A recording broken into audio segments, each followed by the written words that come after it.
मेरे पास मेडिकल है, हैंगिंग है, आप देख लें, मेडिकल देख लें, हैंगिंग है, और इनके पास कोई आधार नहीं है, कोई एक साक्ष्य हमें प्रस्तुत कर दें कि नहीं इसमें समर सिंह संलग्न है या समर सिंह है कि नहीं है सकता। लेकिन वो शहर के बाहर थे, अगर होते तो सीसी फुटेज में उनका भी चेहरा होता, वो भी होते, अगर वो होते तो उनका चेहरा भी होता, वो भी होते। 3 साल से, 2 साल से, 1 साल से, 3 महीने से क्या कोई एक प्रार्थना पत्र कप्तान के यहाँ, कमिश्नर साहब के यहाँ, सीओ के यहाँ, थाने पे कोई एक प्रार्थना पत्र इनका है नहीं है।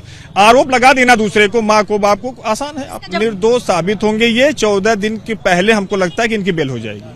जी हाँ, समर सिंह के वकील का ये दावा है कि समर सिंह बिल्कुल निर्दोष हैं। अगर समर सिंह के प्रति कोई साक्ष्य है, कोई सबूत है, तो आकांक्षा के पक्ष वाले ये साबित करें कि समर सिंह ही दोषी है। समर सिंह को 14 दिनों के पहले बेल मिल जाएगी, ये समर सिंह के वकील का कहना है। बाकी आप सब अपना राय कमेंट बॉक्स में दीजिए।